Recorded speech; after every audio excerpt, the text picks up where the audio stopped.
Kalian mau beli motherboard B550 tapi kalian pikir itu kemahalan, maka motherboard yang satu ini bisa jadi alternatif.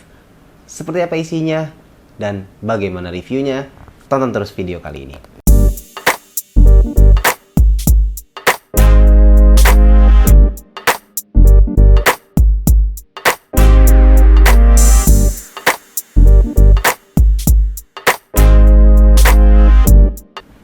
Assalamualaikum warahmatullahi wabarakatuh. Ketemu lagi di layar desktop bersama saya Andrian Nugraha, dan kali ini kita akan bahas mengenai motherboard lagi ya. Khusus atau spesifik mengenai MSI B450 Tomahawk Max yang satu ini ya. Kenapa sih masih bahas chipset B450 padahal kan sudah rilis chipset B550 yang lebih bagus daripada yang satu ini. Ya, itu memang bagi sebagian kalangan mendingan pilih langsung aja B550, tapi bagi banyak kalangan yang lain chipset B550 itu masih terlalu mahal lah. Apalagi kalau kita hanya ingin menyandingkan motherboard tersebut dengan misalnya Ryzen 5 3500X, 3500 atau Ryzen 3 3300X, atau bahkan ke Ryzen 5 3600X sekalipun. Karena harganya kan kalau yang bagus yang berukuran RTX itu bisa di atas 3 juta ya untuk B550. Bahkan ada yang sampai di atas 5 juta seperti yang dari Gigabyte yang versi Aorus Masternya. Memang itu bukan untuk disandingkan dengan Ryzen 5 3600 ke bawah atau 3600 ke bawah lah. Itu mungkin cocoknya ke Ryzen 7 ataupun Ryzen 9 ya. Namun itu jadinya berbenturan dengan X570. Nah, maka dari itu bagaimana nih opsinya? Apakah masih worth it untuk beli B450? Jawabannya adalah masih worth it. Kenapa? Karena AMD masih akan membuat chipset yang satu ini atau motherboard dengan chipset B450 ini masih akan support terhadap prosesor terbarunya AMD yang di periode yang akan datang, yaitu AMD Ryzen series 4000 ya, atau 4000 series. Jadi nggak usah khawatir, walaupun pastinya ya motherboard ini pastinya tidak sebagus B550 karena B550 sudah ada PCIe Gen 4 di situ. Tapi ya PCIe Gen 4 juga, contohnya VGA card juga sedikit lah, masih sedikit yang support PCIe Gen 4 ya. Yang Nvidia belum ada satupun yang support PCIe Gen 4 contohnya ya. Jadi masih cukup worth it lah setidaknya untuk beberapa tahun ke depan untuk masih beli B450. Nah, oke lah, langsung aja daripada kebanyakan kita bahas terlalu panjang, kita langsung aja. Pertama kita akan unboxing dulu nih apa saja yang ada di dalam box bertuliskan B450 Tomahawk Max ini, dan nanti akan kita bahas isinya seperti apa dan review singkatnya seperti apa.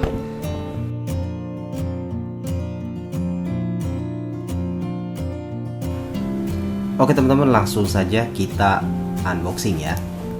Jadi kita buka boxnya. Oke, yang pertama di sini ada sebuah kartu garansi ya. Kartu garansi. Kemudian ada motherboardnya pastinya ya, masih dibungkus plastik ya, kita singkirkan dulu. Dan di dalamnya ada lagi. Oke, kita singkirkan dulu. Ini semacam kertas informasi lah ya. Ada CD driver.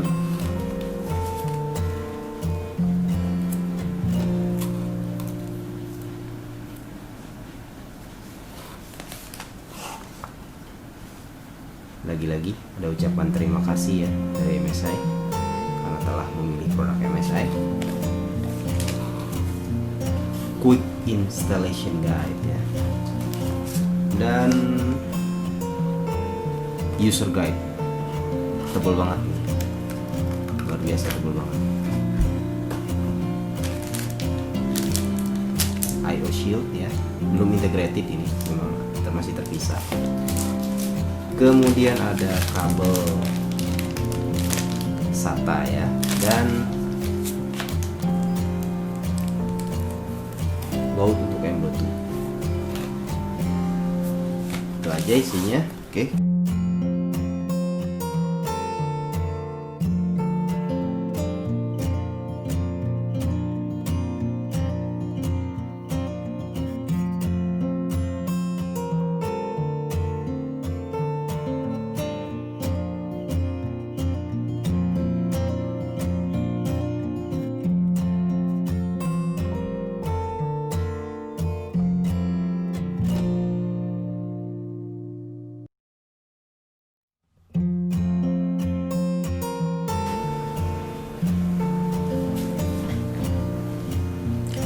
Oke, yang pertama di sini kita akan coba bahas dulu ya beberapa hal yang ada di dalam motherboard ini. Pertama mengenai VRM ya. Ini VRM-nya dia adalah di sini VRM-nya 4+2 power base ya, dan sudah ada heatsinknya pastinya di sini ya. Heatsinknya yang lumayan lah ya. Saya rasa untuk kelasnya B450 ini adalah salah satu yang punya heatsink terbaik yang ada di pasaran saat ini. Kemudian yang berikutnya adalah mengenai memorinya. Di sini ada 4 slot DIMM ya, 4 slot DIMM. Lihat, yang pastinya dual channel ya. Dan dia sudah support sampai 4133 MHz, sudah cukup tinggi ya. Jadi potensial overclockingnya cukup bagus lah di sini untuk motherboard yang satu ini. Kemudian berikutnya adalah mengenai storage-nya. Di sini dia punya satu slot M.2 atau Ultra M.2 ya, dimana kita bisa pasangkan SSD NVMe ke dalamnya. Namun sayangnya belum ada thermal guard ya. Jadi ini agak disayangkan karena beberapa kompetitornya seperti dari ASRock yang seri Steel Legend itu sudah ada thermal guardnya, ataupun pada Gigabyte Aorus Elite B450 ya, itu juga sudah ada thermal guardnya. Nah di Tomahawk Max ini belum ada ya. Salah satu yang mungkin salah satu kekurangan dari motherboard yang ini. Kemudian dia punya 6 slot SATA 3 ya, yang mana 2 slotnya itu tidak akan aktif atau unavailable jika kita menggunakan atau mengaktifkan slot M.2 nya. Jadi kalau kalian misalnya pakai SSD NVMe dipasangkan di M.2 NVMe pastinya ya, slot M.2, dan kalian juga pakai SSD SATA biasa atau pakai hard disk SATA biasa. Nah kalau kalian salah colokin nih, itu misalnya kalian colokin di nomor slot SATA yang ke-5 dan ke-6 nya itu tidak akan aktif. Jadi harddisk dan juga SSD SATA-nya juga nggak akan kedetek ya. Jadi jangan dulu berpikir harddisk atau SSD kalian rusak di situ ya. Jadi coba pindahkan ke slot yang lainnya gitu kan. Oke, itu adalah untuk storage-nya, dan yang berikutnya adalah untuk slot atau expansion slotnya ya. Dalam hal ini untuk slot PCIe-nya. Nah untuk slot PCIe-nya di sini sudah punya 2 slot PCIe 3.0x16 yang artinya pastinya sudah support AMD Crossfire X ya. Jadi kita bisa gunakan dual GPU di situ ya. Tapi yang dari AMD pastinya, karena Nvidia di sini tidak support Nvidia SLI ya. Kemudian dia juga punya 3 slot untuk PCIe 2.0x1 ya. Ini normalnya motherboard untuk chipset B450. Dan keistimewaannya di sini adalah dia sudah punya steel armor pada slot utama PCIe-nya ya, yaitu PCIe 3.0x16. Ini cukup penting ya untuk bisa menjaga durability dari VGA card kita, mencegah terjadinya bending pada VGA card yang kita gunakan nanti. Oke, yang berikutnya adalah untuk internal konektor. Di sini sebagaimana biasanya sebuah motherboard pastinya punya 24 pin power konektor di situ ya. Kemudian untuk CPU power konektornya pakai 8 pin di sini, dan untuk CPU fan konektornya dia punya 1 buah. Kemudian juga dia punya 1 buah untuk water pump fan konektor ya. Jadi kita bisa gunakan water cooler di situ ya. Kemudian dia juga punya 4 sistem fan konektor yang ya cukup lah ya saya rasa untuk sistem fan konektornya ya.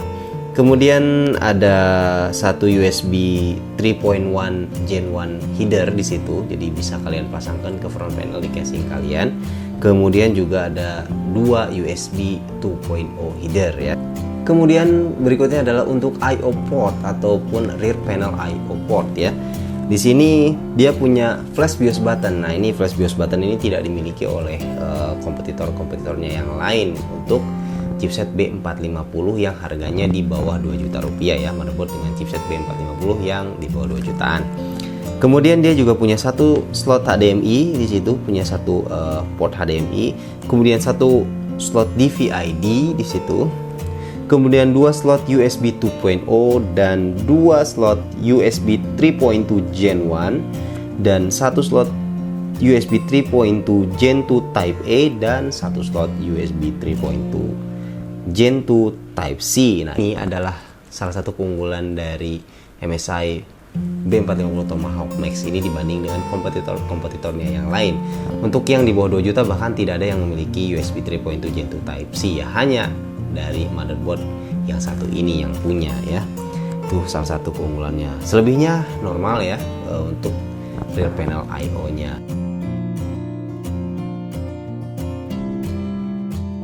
Oke teman-teman, itulah tadi review singkat dan juga unboxing dari motherboard dari MSI yaitu B450 Tomahawk Max ya. Motherboard ini di pasaran saat ini dibanderol sekitar 2 juta kurang sedikit ya. Dan ada beberapa toko yang menjual di bawah 1,9 juta rupiah ya. Jadi kalian bisa cari di beberapa e-commerce. Contohnya di Tokopedia itu ada yang jual di bawah 1,9 yaitu 1899 ya. Dan bagaimana sih kualitas dari motherboard yang satu ini? Terutama nanti tadi yang kita bicarakan soal VRM-nya, nanti akan kita coba rakit dengan menggunakan motherboard B450 Tomahawk Max ini, dan kita akan coba tes seperti apa hasilnya. Dan untuk first impression sebelum dicoba dalam sebuah merakit langsung gitu ya, saya rasa ini adalah motherboard dengan spesifikasi yang cukup mumpuni ya, dan cukup lengkap untuk sebuah motherboard dengan chipset B450 dan cukup worth it dengan harganya yang sekitar 18 sampai 2 jutaan ini ya. Jadi kalau lagi-lagi dibandingkan dengan B550, saya rasa memang itu bukan kelasnya ya, beda cerita, karena memang B550 harganya juga lebih mahal. Jadi wajar kalau B550 pastinya lebih bagus daripada motherboard satu ini. Tapi kalau price to performance, kalau kalian hanya menginginkan PCIe Gen 4 yang belum tentu kalian punya juga VGA card-nya yang support untuk PCIe Gen 4, saya rasa mendingan ambil ini karena ini harganya juga cukup murah ya. Jadi apalagi kalau kalian hanya gunakan untuk misalnya motherboard ini kalian hanya gunakan untuk Ryzen 5 ya, kelas Ryzen 5, ini saya rasa sudah lebih dari cukup. Kecuali kalau kalian mau pakai Ryzen 7 atau Ryzen 9, itu mungkin pakai yang B550 itu baru worth it di situ ya.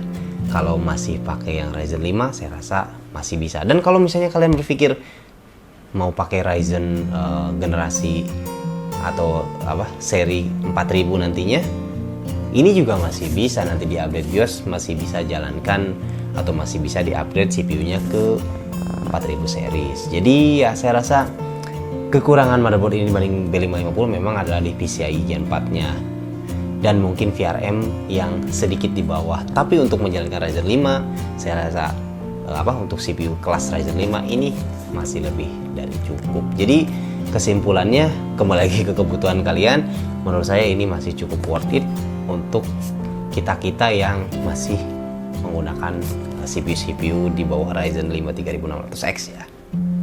Oke teman-teman, itu aja untuk video kali ini.